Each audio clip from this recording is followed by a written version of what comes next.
ಶ್ರೀರಾಮಕೃಷ್ಣ ವಚನವೇದ. ಶ್ರೀರಾಮಕೃಷ್ಣರು ಬ್ರಾಹ್ಮ ಭಕ್ತರೊಡನೆ ಭಾಗ 1 ಎಂಬ 6ನೇ ಅಧ್ಯಾಯದ ಮುಂದುವರೆದ ಭಾಗ.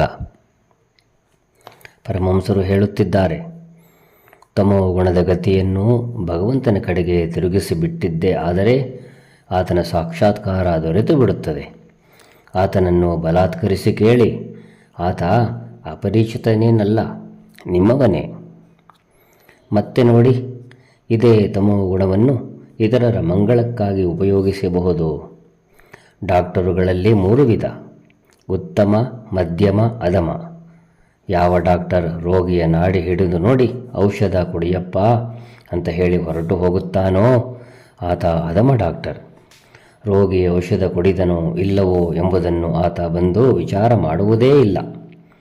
ಮಧ್ಯಮ ಡಾಕ್ಟರ್ ವಿವಿಧ ರೀತಿಯಲ್ಲಿ ಔಷಧ ಕುಡಿಯುವಂತೆ ರೋಗಿಗೆ ತಿಳಿಸಿ ಆತನ ಮನಸ್ಸನ್ನು ಒಪ್ಪಿಸಿ ಆತನಿಗೆ ಅಕ್ಕರೆಯಿಂದ ಹೇಳುತ್ತಾನೆ, ಎಲ್ಲ ಅಪ್ಪ, ನೀನು ಔಷಧ ಕುಡಿಯದಿದ್ದರೆ ನಿನಗೆ ಹೇಗೆ ಗುಣವಾದೀತು? ಗೆಳೆಯ, ಕುಡಿ, ನಾನೇ ಸ್ವತಃ ಔಷಧಿ ತಯಾರು ಮಾಡಿದ್ದೇನೆ, ಕುಡಿ. ಆದರೆ ಯಾವ ಡಾಕ್ಟರ್ ಯಾವ ವಿಧದಿಂದಲೂ ರೋಗಿ ಔಷಧ ಸೇವಿಸದಿರುವುದನ್ನು ನೋಡಿ ಆತನ ಎದೆಯ ಮೇಲೆ ಮಂಡಿಯೂರಿ ಬಲಾತ್ಕಾರದಿಂದ ಆತನಿಗೆ ಕುಡಿಸಿಬಿಡುತ್ತಾನೋ ಆತನೇ ಉತ್ತಮ ಡಾಕ್ಟರ್.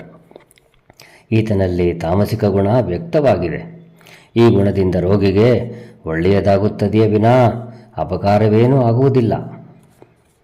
ಡಾಕ್ಟರುಗಳ ಹಾಗೆ ಆಚಾರ್ಯರಲ್ಲೂ 3 ವಿಧ: ಅಧಮ ಆಚಾರ್ಯ ಶಿಷ್ಯರಿಗೆ ಉಪದೇಶವಿತ್ತು ಮತ್ತೆ ಅವರು ಬದುಕಿದ್ದಾರೆಯೇ ಸತ್ತರೆ ಎಂಬುದರ ಗೋಜಿಗೇ ಹೋಗುವುದಿಲ್ಲ. ಮಧ್ಯಮ ಆಚಾರ್ಯ ತನ್ನ ಶಿಷ್ಯರ ಶ್ರೇಯೋಭಿವೃದ್ಧಿಯ ದೃಷ್ಟಿಯಿಂದ ತಾನು ಕೊಟ್ಟ ಉಪದೇಶ ಸರಿಯಾಗಿ ಬೇರೂರಲೆಂದು ಅದನ್ನು ಪದೇ ಪದೇ ಅವರಿಗೆ ತಿಳಿಸುತ್ತಾನೆ. ಬಹಳವಾಗಿ ಅನುನಯ ವಿನಯ ತೋರಿಸುತ್ತಾನೆ, ಪ್ರೀತಿ ತೋರಿಸುತ್ತಾನೆ.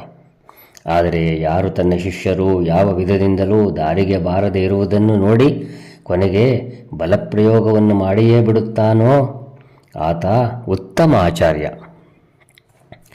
ಒಬ್ಬ ಬ್ರಹ್ಮಭಕ್ತ, ಮಹಾಶಯರೇ, ಭಗವಂತ ಸಾಕಾರನೇ ಅಥವಾ ನಿರಾಕಾರನೇ?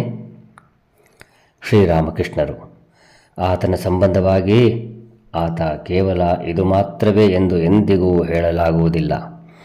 ಆತ ನಿರಾಕಾರನೂ ಹೌದು, ಸಾಕಾರನೂ ಹೌದು. ಭಕ್ತರಿಗಾಗಿ ಆತ ಸಾಕಾರನಾಗುತ್ತಾನೆ. ಜ್ಞಾನಿಗಳಿಗೆ ಈ ಜಗತ್ತು ಸ್ವಪ್ನವತ್ ಎಂಬ ಅಭಿಮತ ಉಳ್ಳವರಿಗೆ ಆತ ನಿರಾಕಾರ. ಭಕ್ತನಿಗೆ ಗೊತ್ತಿದೆ ತಾನೂ ಒಂದು ವಸ್ತು, ಹಾಗೆಯೇ ಈ ಜಗತ್ತು ಕೂಡ. ಆದ್ದರಿಂದ ಭಗವಂತ ಭಕ್ತನಿಗೆ ವ್ಯಕ್ತಿ ರೂಪದಲ್ಲಿ ಕಾಣಿಸಿಕೊಳ್ಳುತ್ತಾನೆ. ಆದರೆ ಜ್ಞಾನಿ, ಉದಾಹರಣೆಗೆ ವೇದಾಂತವಾದಿ, ಕೇವಲ ನೇತಿ ಎಂಬ ವಿಚಾರದಲ್ಲಿ ತೊಡಗುತ್ತಾನೆ. ಈ ರೀತಿಯ ವಿಚಾರದಿಂದ ಜ್ಞಾನಿಯ ಅಂತರ್ದೃಷ್ಟಿಗೆ ಗೋಚರವಾಗುತ್ತದೆ, ಈ ಅಹಂ ಎಂಬುದು ಮಿಥ್ಯ, ಈ ಜಗತ್ತು ಮಿಥ್ಯ ಸ್ವಪ್ನದ ಹಾಗೆ.